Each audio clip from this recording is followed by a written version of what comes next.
Hello friends, welcome to SSC coaching centre. दोस्तों, आज मैं आपके लिए बहुत ही इंपॉर्टेंट क्वेश्चन कराऊंगा, तो पूरा वीडियो देखिएगा जो एनटीपीसी के लिए आपकी बहुत मदद करेंगे। चलिए स्टार्ट करते हैं। पहला सवाल है, ए की लंबाई बी की लंबाई का 5/8 है, तो बी की लंबाई से ए की लंबाई का अनुपात कितना होगा। देखिएगा, बहुत अच्छा सवाल है ये।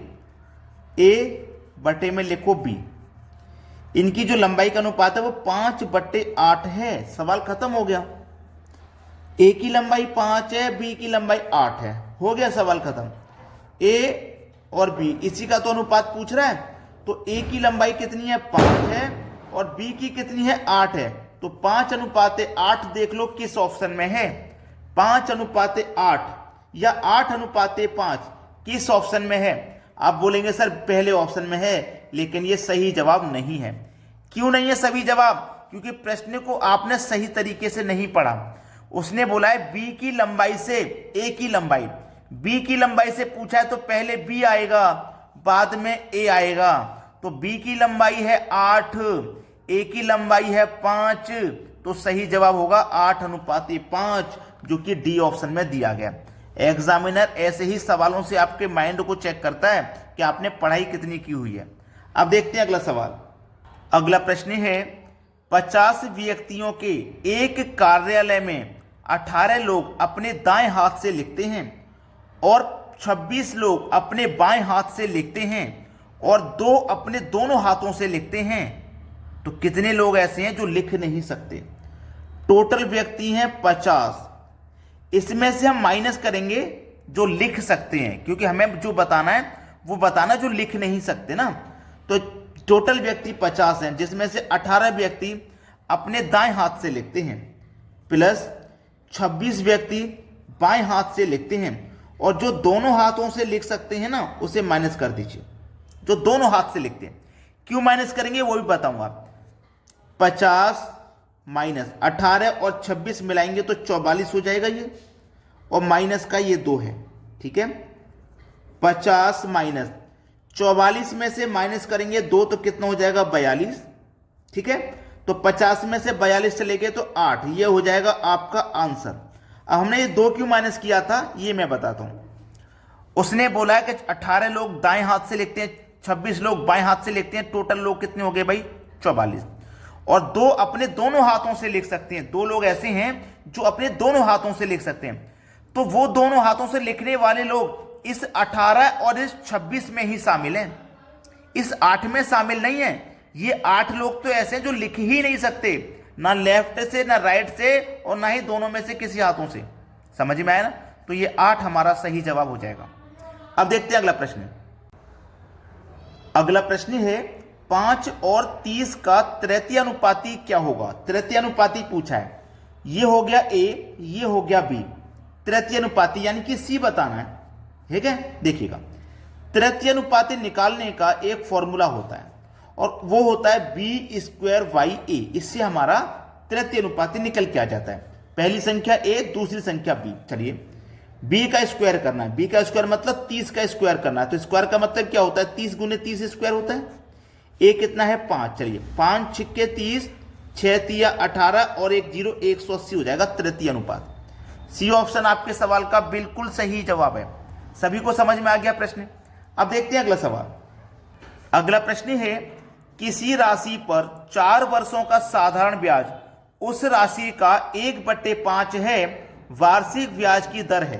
बहुत अच्छा सवाल है। देखिएगा, एक बात ध्यान रखना कि कोई भी राशि जब नहीं पता है तो अपने आप में उसे आप 100 मान लेंगे, और उस राशि का 1/5 का मतलब मल्टीप्लाई कितना 1/5, तो 5 से कटाएंगे 100 को तो 20 बार में कटेगा। 20 का गुना 1 से कर दो तो कितना हो गया 20%, ठीक है। तो ब्याज की दर कितनी है भैया 20%। तो देखो, 4 वर्षों का साधारण ब्याज कितने वर्ष का 4 वर्ष का, तो 4 वर्ष में हमारा दर कितना लग रहा है 20% का, तो 1 वर्ष में कितना लगेगा 5% का। तो वार्षिक दर बतानी है, यानी कि 1 साल की दर हमें बतानी है, तो 1 साल की दर हो जाएगी 5%।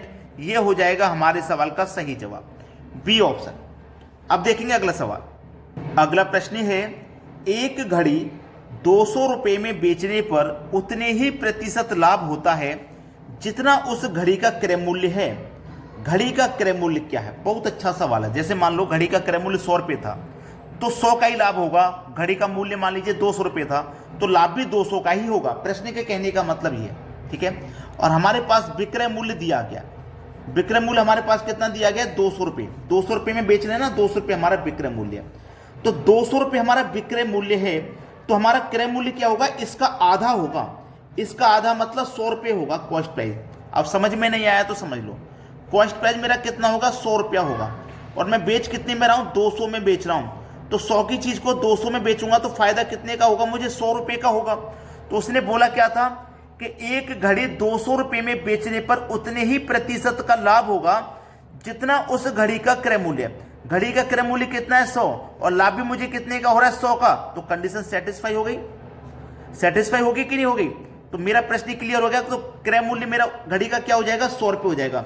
मतलब डी ऑप्शन मेरे प्रश्न का बिल्कुल सही जवाब है। अब देखेंगे अगला प्रश्न।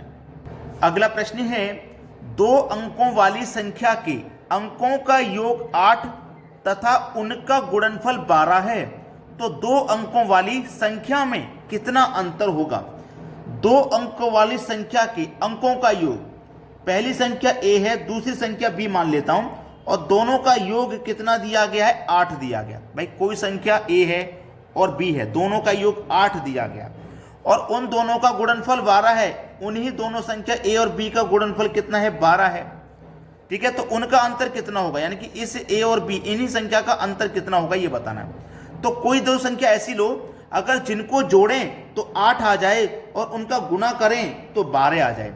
तो देखिए, अगर मैं 6 और 2 को जोड़ूंगा तो 8 आ जाएगा, और 6 और 2 का गुना करूंगा तो 12 आ जाएगा। तो मेरे पास वो संख्या कौन कौन सी है? 6 और 2।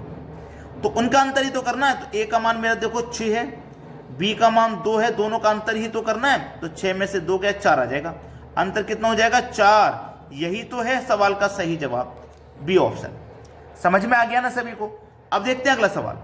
अगला प्रश्न है, यदि साइन 3x - 20 बराबर cos 3y + 20 हो तो x + y क्या होगा? देखिएगा, मैं आपको एक चीज बता देता हूं कि साइन थीटा बराबर cos अल्फा, ठीक है, या फिर टेन थीटा बराबर कॉट अल्फा, या फिर सेक थीटा बराबर कुसेक अल्फा, ठीक है। ये 90 डिग्री होता है इनका मान। साइन थीटा बराबर कॉस थीटा दिया गया तो उसका मान 90 डिग्री। जैसे साइन थीटा, ये साइन थीटा की वैल्यू है, ये 3x - 20 थीटा की वैल्यू है, और कॉस थीटा ये कॉस अल्फा है, 3y + 20 ये अल्फा की वैल्यू है।